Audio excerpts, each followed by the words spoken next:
your counselors, school counselors usually do help, because that's what I had anger issues. I got classes for that. Yeah, when I was in elementary school, middle school, I literally had to go to like these anger issue classes because like, kids I'd just lose it on kids. Are you serious? Yeah, I had anger management. I had to go to anger management. That makes sense.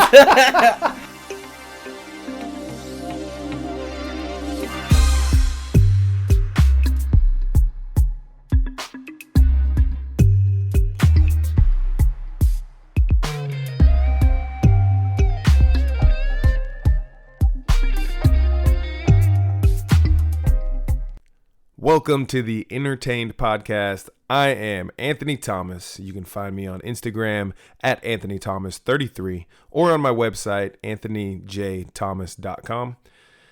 In this episode, I have my nephew, Nik. He sits down, he entertains the hell out of me, and I hope you enjoy it as much as I did. Now, a couple quick notes. I did my best to take out all of his sniffling. The poor kid had terrible allergies, but he fought through it for our entertainment.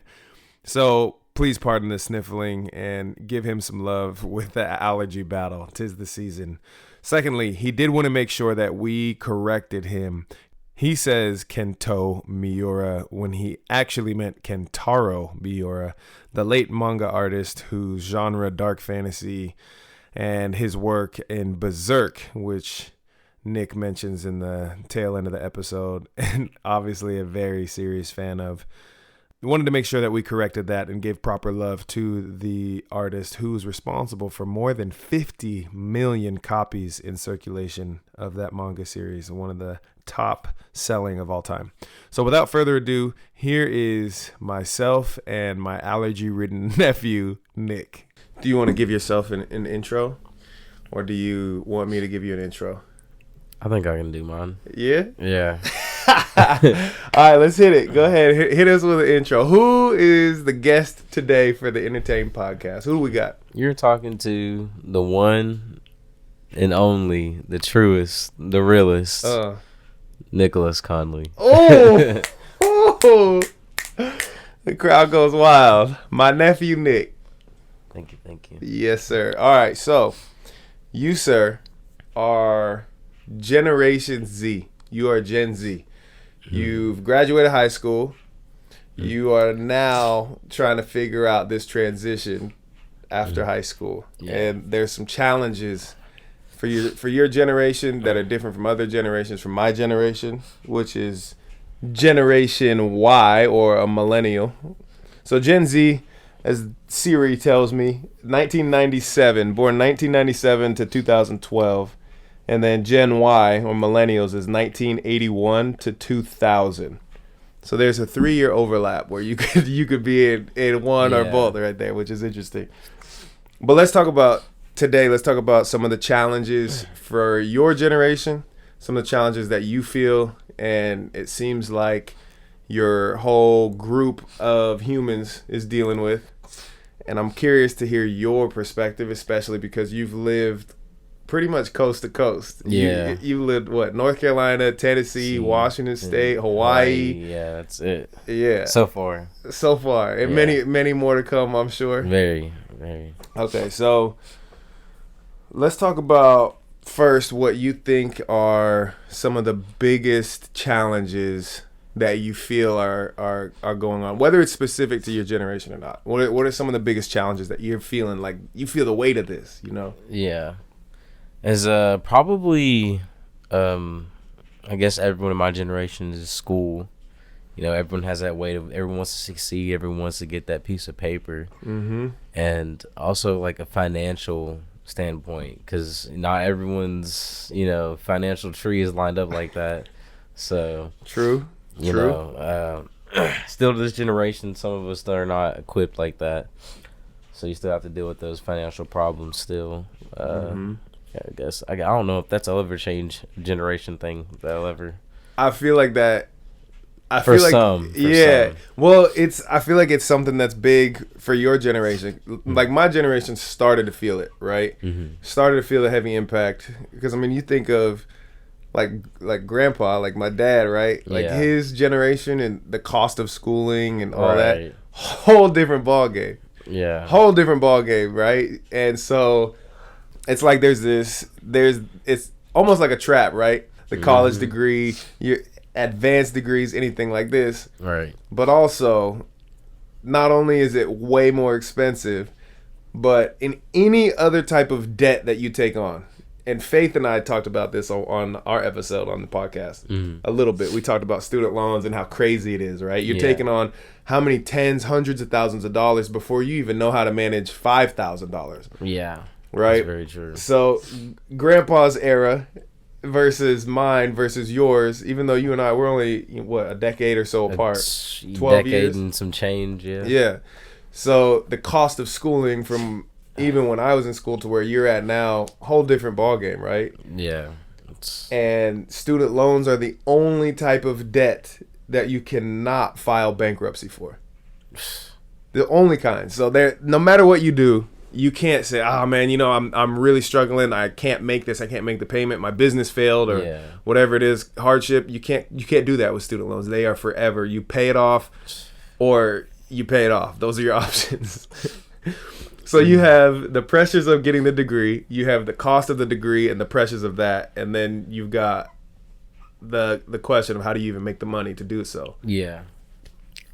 What are you feeling like aside from beat to hell from your allergies right now? Yeah.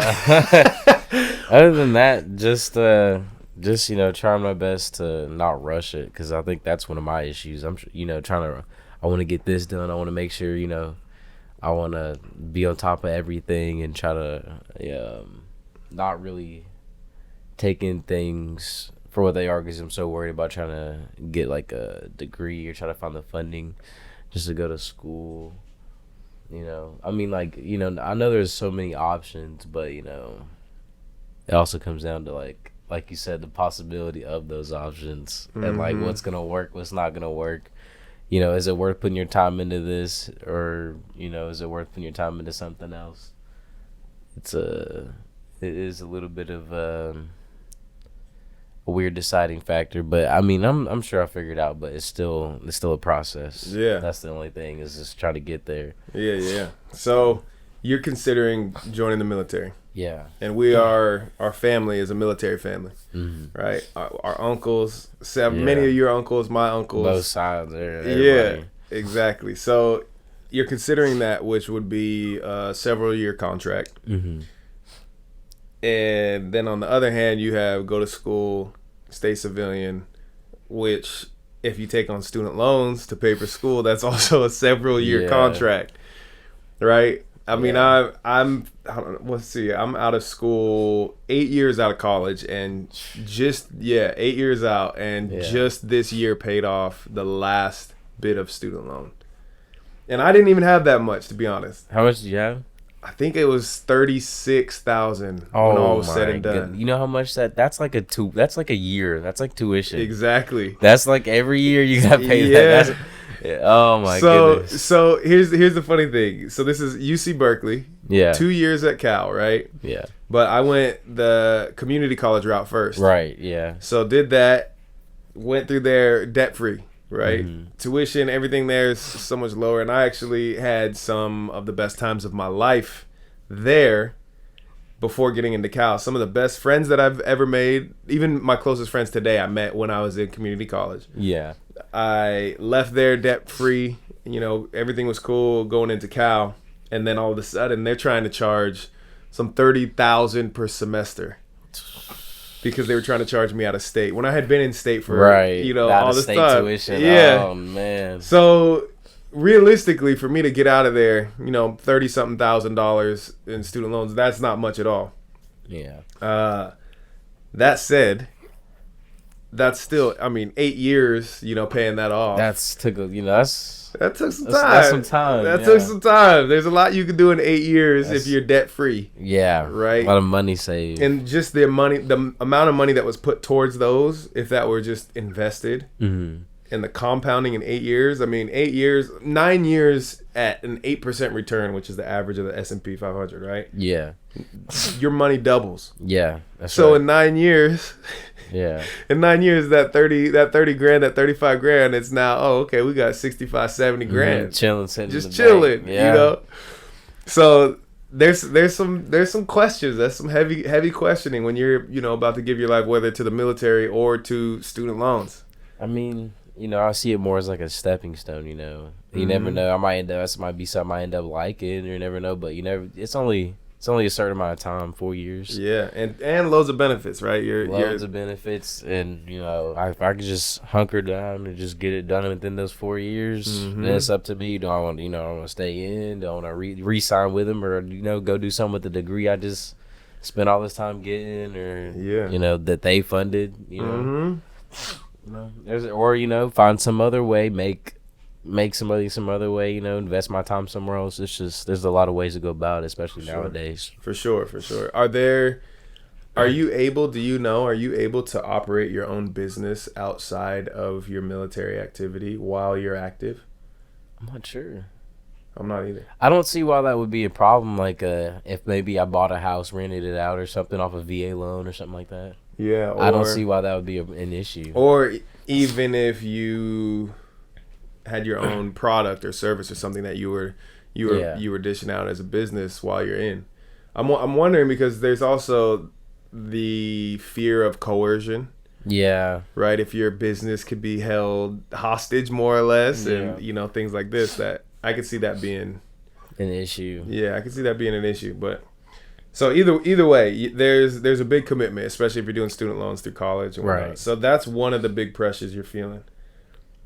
What do you feel? What do you feel is the path that's just like, man, they just keep stacking this against us, that it's getting harder and harder. Like, what challenges are you seeing or are you feeling that your generation is just like, man, it's new to us? This is something. Technology. Really? It is such an issue. It's a distraction to our generation. Really? It makes it like, I'm not. What's ridiculous is when you have rules in school to where your phone has to be off in certain periods of the day, like in the classroom, because kids are so distracted because of cell phones. And it doesn't just stop there. There's so many other distractions when it comes to technology. I mean, you got, like, for example, cyberbullying was a big thing going up in school. Like, people just couldn't just turn the thing off. Like, right. You know what I mean? Like, and don't get me wrong. Like, I get it. Like, we're all social beings as humans. I understand that we want to communicate and be on those type of apps and just express ourselves, but when you let it get to you like that and let some keyboard warrior just get you to the point to where you're going to the administrators saying, oh, they're bullying me. Like, I understand that it gets a little worse than that, and it's unfortunate that it does, but that was one of the bigger things that some people, it would, like, at my level, whenever I was in school, it wasn't like people were it wasn't the point where they were hurting themselves or anything like that. Right. It was just on the level as in, like, you would get in trouble, like, something happened on the weekend over text or something, someone goes to school about it or something, you're in trouble the next day.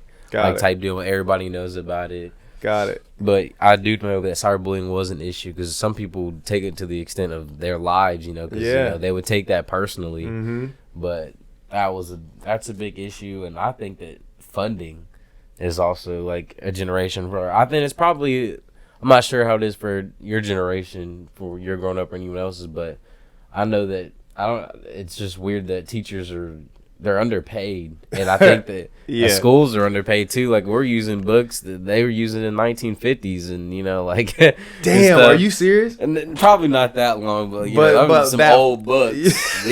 We used to read those history books. We were in history. Yeah. The classrooms were ancient. some of them. Right.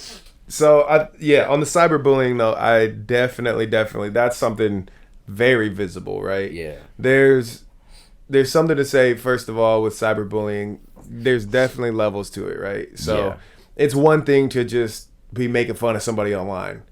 It's another thing to be holding someone's livelihood ransom. Yeah, like hey, I found this them. exactly. Hey, I found this video of you that, or I trolled you, catfished you, and this is how embarrassing this is, and I'm about to put all your, whether it's like a weird fetish that you blasted, something like that. That really, this is what drives a lot of people, right? It's everything about your identity is about to get completely rocked. And that's what drives a lot of people into a lot of rough situations, rough outcomes for them, because they genuinely don't have a way out, or they don't know that there's another way out, or anything like this, and it feels like the entire world is all eyes on you. Right, like you're just by yourself. Yeah, you can't go anywhere without everybody knowing. And even if they don't know, you feel like everybody knows. So yeah, cyberbullying is for sure a serious thing that I didn't really experience that with with technology in my generation, anything growing up like that. We had real bullying. Yeah. Right? Yeah, like real world not cyber. It was real world bullying. Yeah. Real bullying. So, but that didn't live on forever on the internet. That wasn't just go pop on YouTube and check this video out, or you didn't make a World Star clip. I feel like that would have been a whole lot better experience. Like, don't get me wrong, you had your fights going through school and stuff, but it would have been a whole lot better to somebody to bully them right there in their face every other day than literally getting online and you can some people's situation where like their personal information, it's online, so it gets exposed or stuff like that. Like it's just, it would have made more convenient for people's lives, For sure, because there's something about there's something about a break, right? So if you are bullied at school or you're bullied at work, right? Yeah. But the moment the bell rings, or the moment you clock out, it stays there, and you have the safety of home. You have the safety, like, okay, I go home, I don't see this fool, right? Till tomorrow at the same time, and I can mentally prepare to see them. I can have the conversations like, oh, I know that they say this type of shit. I'm analyze. Yeah. But when you can't escape it, your phone, everything. It's all attached to us every day, every night. You can't escape that. So that shit weighs on you for sure. So that's a hefty thing. What do you think would be a solution in school that would be a healthy answer to help combat technology as a troublesome feature of your generation?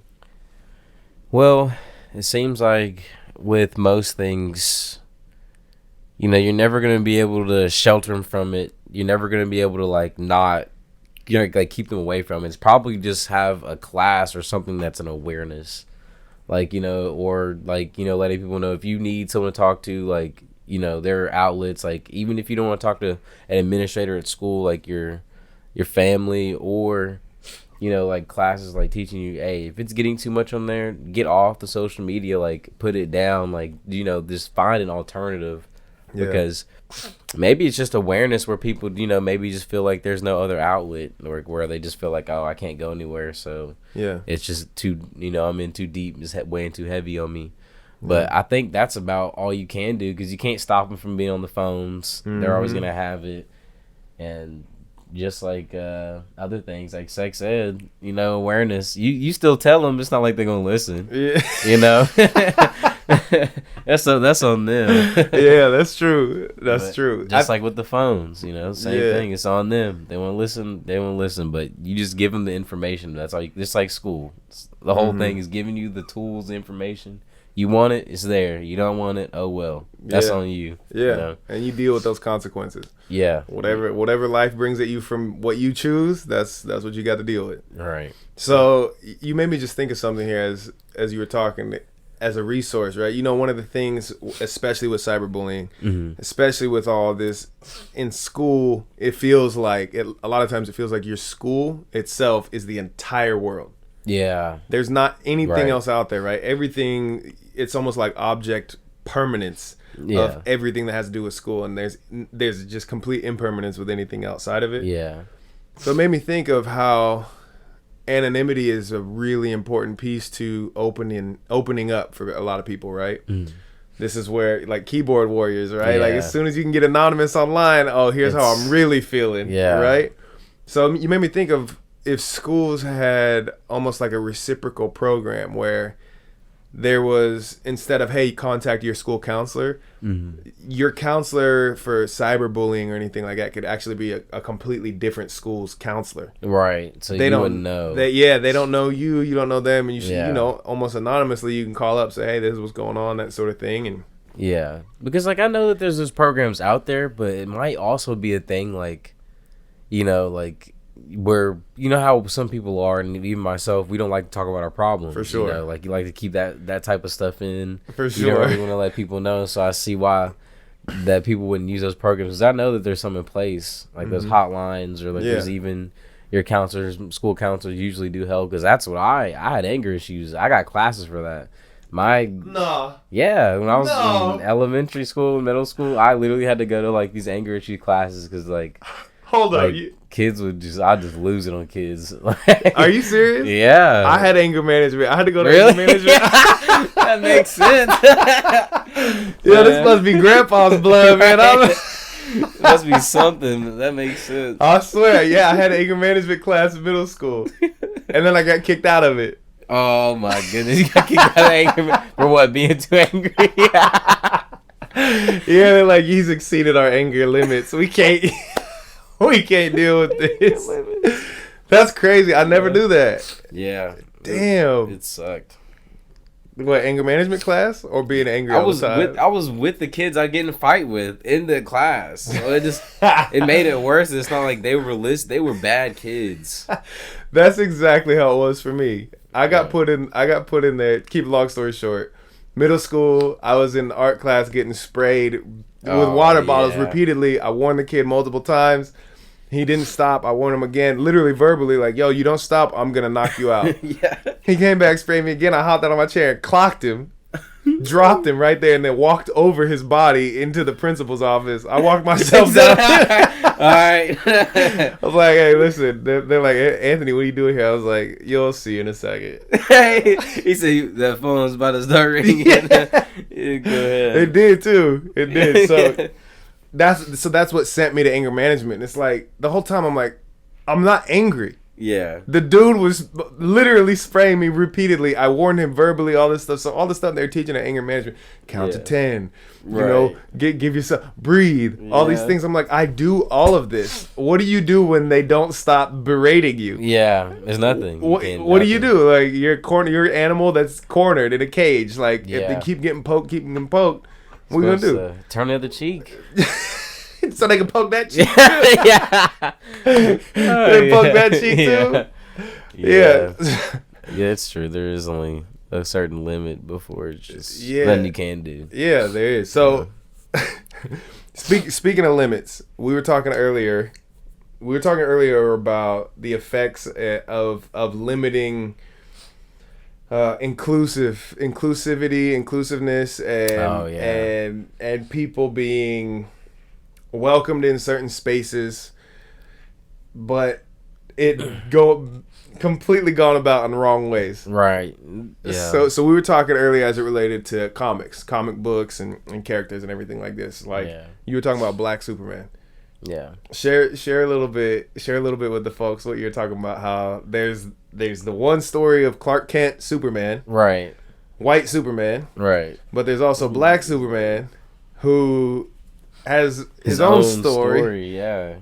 And from this, all the inclusivity attempts, from everything from racial to LGBTQ to all these other groups that fight for equity, inclusion, equality, and everything like that is showing up in comics, and there's battles in the comic book world. Talk a little bit about Black Superman for us. Well, there's like talk that they were trying to make another Superman movie, but it won't be the one that they've been using, the Henry Cavill, the dude. He's a white guy, obviously, but they're trying to make the Clark Kent story, the story you just saw Henry Cavill just act out, and it's been acted out through multiple movies. The same startup story, and then they have their own little couple movies after or whatever with a black person. Right. Like, it's just, why would you do that when there's already a Black Superman who has his own story? And it's just like, I get it. And it's just weird because, like, where was it, years ago? Because, now all of a sudden after black people want to we actually start saying something because it's been going on. Nothing that we're protesting for has been new. Like, right. That's been going on for the longest time. Yeah. And it's just all of a sudden now the I cannot speak. You got it. Inclusivity. Yeah, that I can't speak, but it's the allergies. It is, man. It's making it rough. But it's just all of a sudden everything from movies to commercials to just ads to all these businesses trying to add in that black or another race element because it's like, oh, everyone's doing it. If we don't do it too, we're gonna get left out. We're gonna look bad. Yep. It's gonna look bad on our business. Yep. Yeah, it's just that's real. So what do you? It's impressive and interesting to me. You're 19. Yeah. And the fact that you see this very clearly yeah. is impressive and also encouraging. Thank you. For real, like, there's a lot of people, my age group, older, even younger, yeah. that I feel are missing a lot of these puzzle pieces. I think it's just when you live in, like, you're living that world that, like, people really just don't understand what it's like when you are a person of color living in America. Like, you really don't understand, like, how it is to live, you know what I mean? Like, you literally have to fear, like, you have to live in fear. Like, the things you learn are things that you fear. Like, for example, like, like when I'm driving in a car or whatever, like, I have to fear being on the road because if I get stopped, I don't know what I'm going to deal with. I could deal with somebody actually doing their job, or I could deal with somebody who got that badge and want to do what they want to do with it. Yeah. And, at this point in time, now it started coming around, officers are getting in trouble for it, and officers are trying to, tell on each other for it. But, back not even too long ago, you get in trouble for your fellow officer for telling on him, like that would be some backlash for ratting out on a fellow officer, even though he was in the wrong, not doing his job. But there's obviously a bigger agenda there. Like, why else? Right. Why else would y'all not be protecting and serving and doing all this other stuff? Like, right. Harassing people because of their color, like y'all been doing for years since and years. The creation of yeah. Since y'all brought us over here. Right. Yeah. So when it comes what's wrong with telling Clark Kent's Superman story and just plugging in a black person? What's wrong with that? It's just wrong for one because that's that Superman story. Whether he's white, black, green, or red, like, that's how that story was created, so that's how it should be told.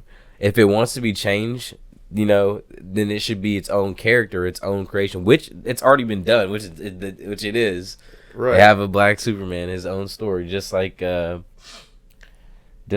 Superman has his, or Batman has his story, and Flash has his story. Like, it's okay to have these characters, and it's okay to change them in, like, a little bit, but you can't just completely just change the narrative of the story and then put a different perspective on it. Like, oh, he's black, boom. Give him a little bit of flavor when he's speaking. Yeah, basically, like, try to make it like is on the level of Black Panther was. Like, right. Finally, we got a superhero that was black. Like, like we didn't have like Static Shock. Where's Static Shock? Right. Where's I used to love Static Shock. Like, where's he at? Oh, I used to love Static Shock too. Like, all these there's other black superheroes. Like, I mean, he's not really black, but he's Egyptian. Black Adam. He's Egyptian. Hey, there's the Dwayne the Rock Johnson supposed to be. I'm Black so Adam. happy. Yeah, so he's over. They say he's filming it. He is doing that stuff. He is. Yeah, I've been following him. He's been training his ass off for this role, and that stuff always interests me too. Just a side note, just to see not just The Rock, but any actor that is having to really prep for the role. Yeah, fitness wise, when they're over 40. Oh yeah, this is always fascinating to me because it shows, first of all, what the human body is capable of doing, and especially if you use the right code, right? You plug in the right code, because a lot of people are like, "Oh, I'm working out so much." It's like, well, there's a lot of science behind how you work out, how you rest, how you consume things, everything like this, right? And obviously, they have elite trainers and top guys working with them, so it's amazing to me to see folks that are 40, 50 years old, that they prep their bodies in ways that it's just incredible, right? Yeah. So on that note, this is something that, again, the episode with Faith, if you haven't listened to it yet, go give that a listen, because she breaks this down very well. But there's something about people trying to be inclusive without actually learning about the perspective. Right. So when you can't just go, wow, you guys haven't been given a voice for so long, so we're actually going to put your name on this speech. The same speech. Yeah. We're just, Abraham Lincoln, he had a speech. We're just going to go ahead and put, just slap that label on it. Yeah, you can't do that, right? You have to really learn and dive into the actual culture of the people. Right. And then let them do the speaking. Right. Or at very least, have somebody who's very, very intellectual be able to enter and be welcomed into that culture and write a piece that gets okayed by the leaders of that culture, right? Yes. Not just, hey, yeah, you guys come join our circle, but you got to go and join that culture circle to learn. Right. So when you just take you take a story like Superman's story, I think you said it right. It doesn't matter what color you are, it's his story. Yeah. And Superman was a white man as white Superman, Clark Kent. Yeah. That's his story. That's Clark Kent's story. Let him have that. Right. Because there is a story. I'm completely, I'm not a comic book nerd. Yeah. Anime. I respect and got love for it for sure, but I was never really, so far, I've never really been into those. But I have mad respect for him. Yeah. And I literally never knew there was a black Superman. Really? Until today. Oh yeah, there's so many things, comics, anime. There's so much crazy stuff. I just like him because like when you think about it, someone took the time and thought about these crazy stories, and a lot of them are philosophical. Like a lot of them will get you thinking and show you, like, these are the true nature of human beings, or true nature of certain topics, or makes you really start to think about certain aspects of things you didn't really think about. Yeah. And it's through story, like through animation or the comic books or manga, which is like the same thing. And they have their own stories to tell. Yeah. So two of my very close friends are the two biggest like comic / anime nerds that I know, right? Yeah. And I'm hoping to get them on here soon, but they're the ones that have introduced me to certain levels. Hey, check this anime out, whatever. And I've sat and watched them. And every single one I've ever watched, even some that you showed me the other day, right? Yeah. Every single one that I've ever watched, I walk away going, damn, there's so much morality being taught in this show that I can't find anywhere on westernized television. And that's the thing that I don't understand is that a lot of the like TV shows, like reality TV shows, or even just TV shows in general, will just be so. That's why it's hard to watch them. Like there's some good ones, but it's hard like watching anime because it gets deeper than that. Like Studio Ghibli, I've been watching since we were younger. Me and Nia, we watched Studio Ghibli since we was kids. Like all those movies, Spirited Away, all those movies. It was like our Disney, because Disney was cool, but it didn't have those those like the morality of the like the true morals trying to teach you in there. Yeah, definitely. It's like, okay, anime taking me to church today. Right, basically. Like this is like on all things. It's teaching you to like just look at it a different way, like have a perspective on things and not just automatically assume something or just. Yeah, I feel like from the very limited exposure I've had, I feel like it's always driven by some level of human management. Yeah. Right? Of management of self, right? It's always something, if this is a lesson, it's a lesson about don't overconsume. Right. Don't overconsume, whether that's food, whether that's people, whether that's things.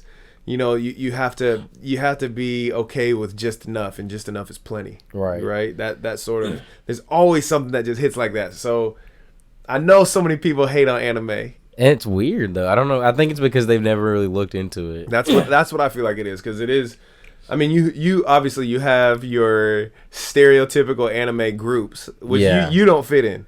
Nah. You're a young black man with an afro. Yeah. All right. Yeah. So, a little southern twang. Yeah. You don't fit into like, yo, I'm an anime gamer type, right? Nah, not so much. That stereotypical person, but there's loads. I'm sure there's loads out there because I know other black folks that love this. I know other, Yeah. but there are stereotypes, right? So, if you are in the world of morality, you're in the world of teaching these lessons, and that's a lot of times like comic books are, and comics are the same way, right? Mm-hmm.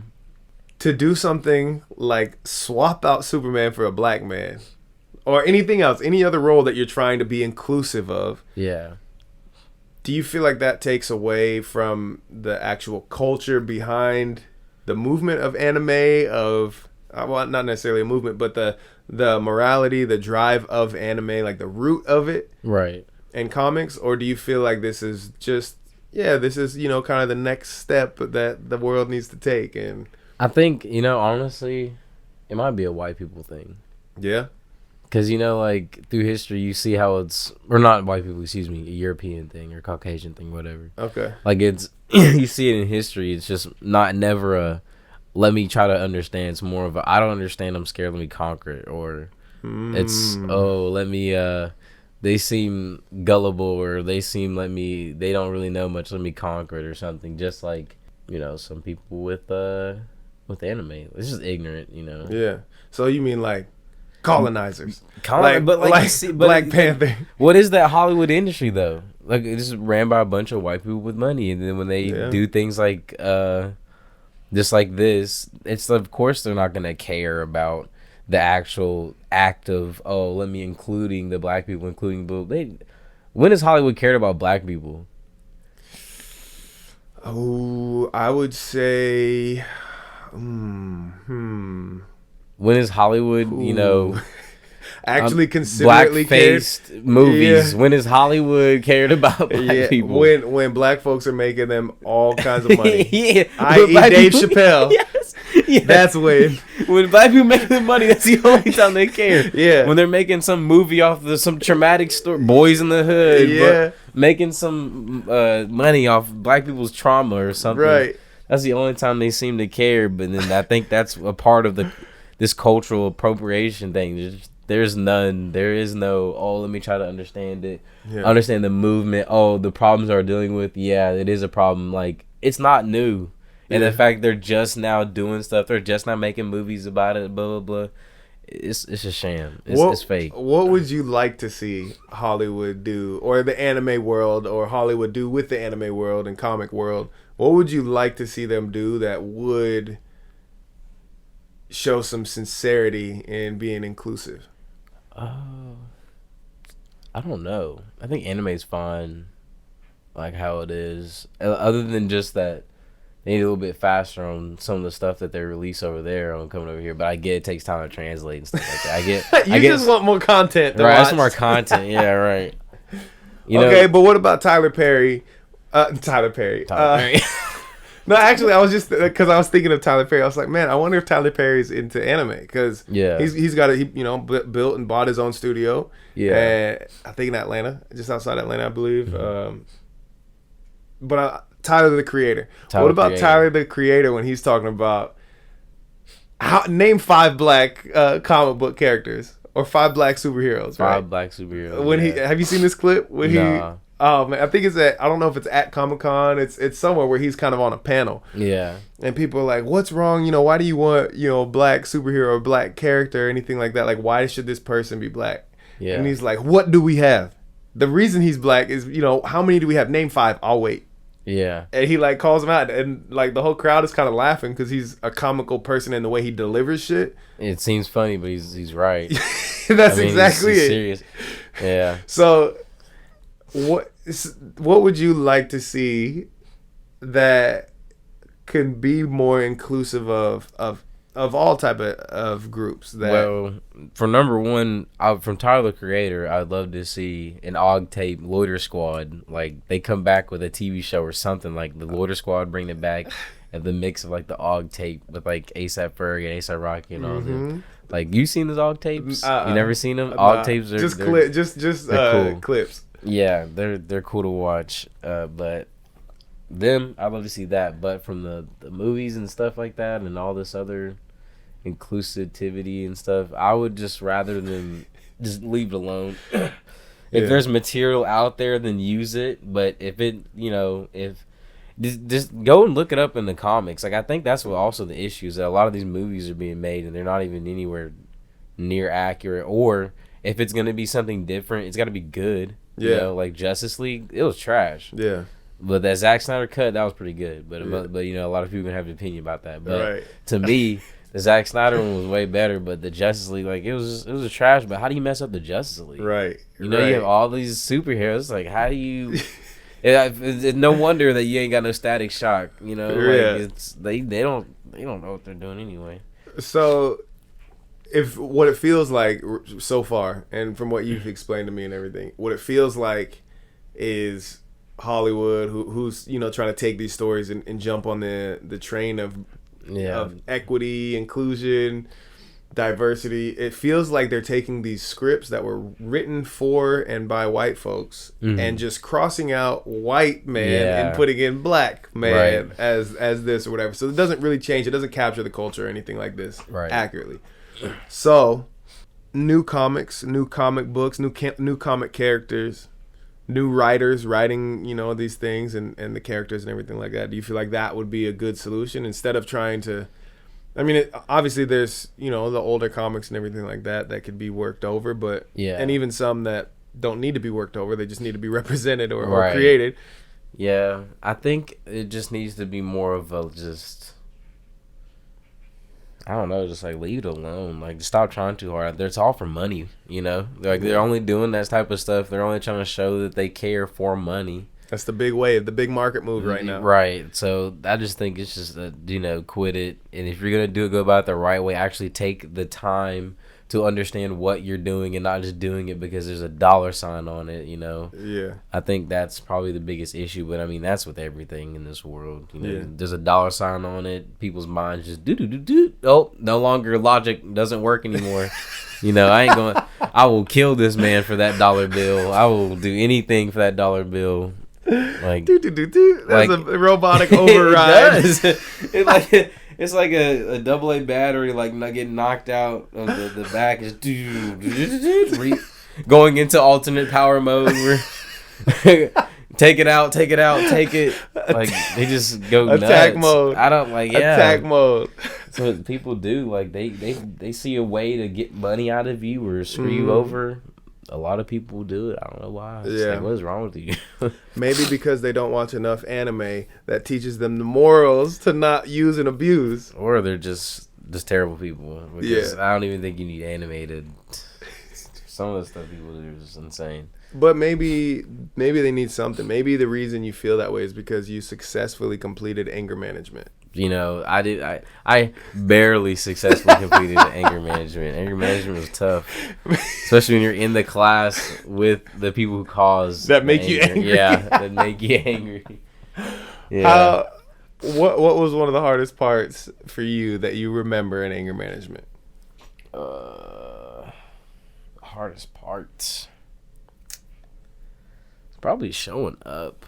Yeah. Like, do you really want to just think about it? Like, you just like, man, I got mad. It's like, because you're not. It's not like, okay, maybe I do have anger issues, maybe I don't. Yeah. But I just know that I never get mad for no reason. Right. I know that it's either someone got me mad. Yeah.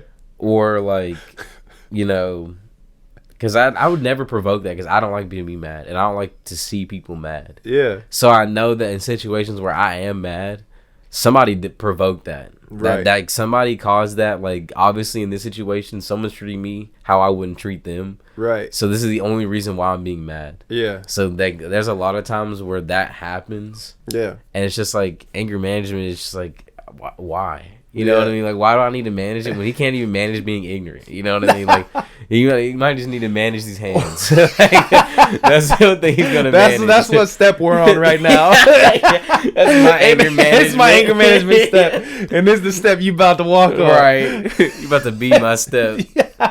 that's just how sometimes it gets. Because you know how people are sometimes just being rude for no reason. Yeah. You know, So just where's causing the issues. ignorant management class? Before I die here, hold on. Yeah. Sorry.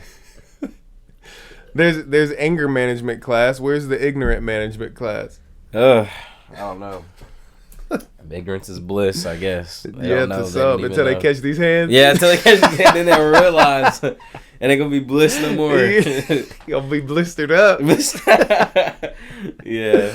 Oh man! All right, I think this is a good little chat. What is something to wrap us up here?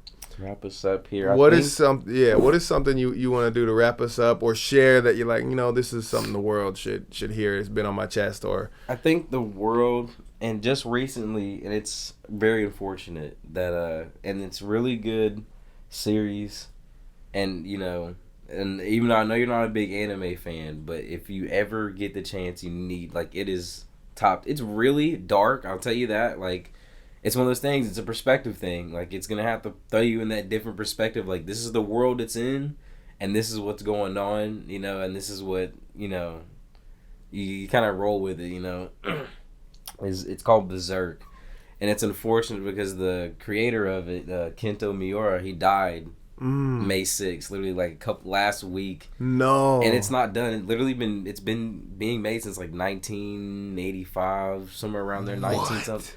I literally watched it. I watched the old anime adaptation. I haven't. You know what's sad is I've only read bits and pieces of the manga, but I've watched every bit of anime adaptation that's on the TV, and I read a little bit of the manga. But it's unfortunate he passed away, so it's not even finished. But I'm telling you right now, when you look into it, you're gonna be so heartbroken when you're just like, it's not finished. It's not finished. Like you're gonna get attached. It's one of those ones where it's top tier. It's even better than Naruto. I love Naruto, and that's what I grew up with. That's why I love anime. But yeah. Berserk is probably like right beside it. That's probably one of the best philosophical. Like, this is very dark, twisted. Yeah, it's twisted. Like, it's bad, but it's like it's also a reality thing. Like, yeah, in that world, that's the reality of that's what's going on. Like, right, and it's also like how it is in this world. You can't change. You can't control what's going on. You just have to deal with it, and you just gotta go with the blows and keep pushing. Right. I love dark shit. There's a lot. I mean, I control my exposure to it. Yeah.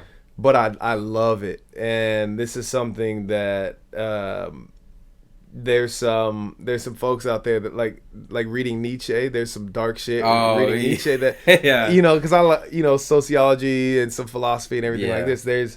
There's a lot of dark shit that's the breakdown of reality, like right. What you're saying. It's like, yeah, this is dark, but this is something, the podcast, right? Exploring optimism. Yeah. A large part of why I love being optimistic and pursuing optimism and everything is because there is pessimism. Yeah. There is, even what I think might be worse than pessimism is apathy. Yeah. Where you just literally do not care. Yeah. Right? Some people just like it's different. It's one thing because if you're pessimistic or optimistic, there's a passion of some level that like, no, this is, good or right. This is bad. But when you're just apathetic, and my friend Evan actually taught this to me. We were out on a hike one day down in San Diego, and he's very much, he's into anime and comics and shit like that too. He's a dope dude. But yeah, he taught this perspective to me that I was like, damn, I never even thought of real apathy as being partially dangerous and partially powerful, right? Because if you could be apathetic to whatever might actually suit you, you ever hear people like, oh, my haters, thanks to my haters, all this shit, it's like fuel. You were my fuel, like you were my fuel. Well, there's that perspective, which that's great. But if you feel apathy towards your haters, you genuinely, they don't move your needle one way or the other. Yeah. You genuinely don't care, right? Don't care. So there's certain things that I love exploring that. I love exploring these differences and the darkness and everything in Berserk, which I had known nothing about. If you were to give just kind of a overview of what it's about, give like, it's a story of a character of Don't give it away. Dude, I don't even know where to start. It's so crazy, dude. Okay, where can we find it? You can find it. I think the best way to start, like, you know, if you really don't want to read the manga, even though Kento Miura's, like, his artwork is, it's all black and white, but it's one of the most detailed artworks I've ever. That's why I like reading some of those mangas, because some of those artists are really good. Okay. They can make some pictures, and it's black and white, but it feels like there should be color there. You know what I mean? Yeah. And you can kind of make it out. That's how good of an artist he is, and I think that, you know, if you really don't read the manga, I think the best way to go about it is to go on YouTube and just look up the old Berserk episodes, just look up like old Berserk anime adaptation or something, because you can't find anywhere else. But then if you want to watch after you're done watching that, because like it's like broken up into pieces, because the dude's been making since 1985, so that's wild. It's kind of like Neon Genesis, how it has like you know what that is? No. Oh man, Neon, it's one of those. That's a good philosophical one too. It's so you just got to put me on. Yeah. I'm calling out all the homies right now too. Yeah. The homie Evan, Brian, Christian, y'all got to put me on. You got to put me on, because I love dark stuff. I love philosophical stuff. Yeah. And obviously, you know, morality and ethics and everything like this. That's a lot of the stuff that I watch on there. That's what it's about. And basically, it's like broken. Basically, in Neon Genesis, there's different adaptations, like different ways a story could end, or how it could have went, or what could have happened, because a lot of people weren't satisfied with the original way it was made, because it ended it was sad. It was really messed up, but another way that he made that thing was its reality. This is how, put yourself in that situation. This is kind of how, you know, it might have played out, how it wouldn't have played out, but there's other adaptations of it where there's different, where it's playing out differently. But Berserk, you know, there's stages where he was a child, grew up as a teenager, then now he's an older man. That's why it took so long. 40 years to create, 35. Man, it's literally like a life. Like, it's literally his life. Like, and it's crazy, but... Let's watch it. All right, let's cut this. Let's kill this. I want to go watch this joint right now. Really? I'm dead serious. You don't want to? It's just, man, it's dark, man. It's tough. Right. It's a tough one to watch. Like, it's not like too dark in the sense that it's really bad, but it's like one of those ones where like this is how it is in this type of scenario. Yeah. And it gets bad. It just only gets worse from there. But it's really good. But it's not like, you know, in the sense of where like all that stuff doesn't have a purpose. You know, like it's not just all there just senselessly some gory crazy things. Like it's just not there for no reason. Like it adds that effect of like, this is what's going on, like this is the situation. All right, give us a disclaimer for viewers that could watch this and be like a trigger warning. What? Probably 18 plus, like one of those parental advisories. Yeah. So they stickers on there. Exactly. So 18 plus, and then what could be some trigger points? Because I don't want to have folks sending there like, if you know, if there's like, hey, you're a victim of domestic violence, this could trigger you, or if you're a victim probably that. Yeah. If you don't like that, it's like, it's kind of, I mean, it's like some real stuff. Like it's got the whole, let's do the NA. What's that, you know, like for movies not rated or something? Yeah. It's on that level, like where you would probably never see this in a movie theater. It's that extreme. It's that extreme. All right, so like, be mindful. If you're going to go watch Berserk, just keep in mind that's what you're going to see. Yeah. And also, I would recommend to have a nice palate cleanser after watching. I haven't watched it yet, but this is how I handle, like if there's something I know I'm about to dive into that could either be a complete epiphany for me mentally. Yeah. That might shock my reality, right? If there's something that I know I'm about to read or learn about that can completely alter what I know to be my reality, I will set up a palate cleanser. So what I mean by that is if you know, if I'm about to go watch this, for example, before I even start it, I have to know, like, okay, I'm gonna do something bright, cheery, loving, you know, full of love afterwards, right? That would be good. So set something like that up before you watch Berserk, which I'm gonna do. I want to watch it. So just because, I mean, it's just the anime adaptations, it has a lot of information, but the manga, it literally changes your perception of how, and like it doesn't change it, but it makes you really think of how reality works in a certain way. But that's how the story works. You know what I mean? Like reality's working a different way. Things are working a different way, and like it's just, that's the type of theme that it's set up to make you kind of think about what's going on. All right. So, Nephew Nik, Yeah, my man. I'm so glad you're here. Got to jump off for this one, Yes. and that your anger management self is directing the listeners to go listen to this and watch this dark ass series. Mm-hmm. It's just, it's really unfortunate that it's getting popular, a lot of looked at now that he passed away, and that's usually how things go. People pass away, they really get more light, but it was even famous before then. Like, that's where Final Fantasy, where you think Cloud's big Cloud? Yeah. Where do you think that big sword, that little dude with that big sword came from? That came from the main character Guts, the berserk dude. No way. He walks around with the big sword, like, it's because when he was a kid, he trained with a sword that was bigger than him because, everyone was making fun of him, like, put that sword down. But yeah. He's like, man, I'm not going to, I don't know, put this sword down. Yeah. And now, like, growing up, that man, he wields a sword bigger than ever because he's ready handled for it. He's been managing. See, it is all connected. I'm so far out of the loop. There's a lot of stuff that anime's inspired. Yeah. And a lot of stuff that Western culture is also inspired for anime adaptations, or manga and all that stuff in general. Yeah. But yeah, that's dope.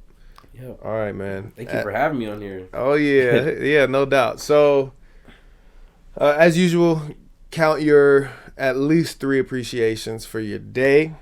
Where can people find you if they want to write to you with hate mail about your position on comics and or write to you to connect with anything that they're like, man, thanks so much for telling me to watch Berserk. I had a blast, and where can people find you? Or do you want to be found? I have a Twitter. Okay. I have a Twitter and Instagram, but it's just they have different usernames. I wish it was like a video where you could put a link. Just spell it out. It's audio. Spell it out. Let me see. You don't even know? No. You gotta. No, I don't. Man, I'll just be on here.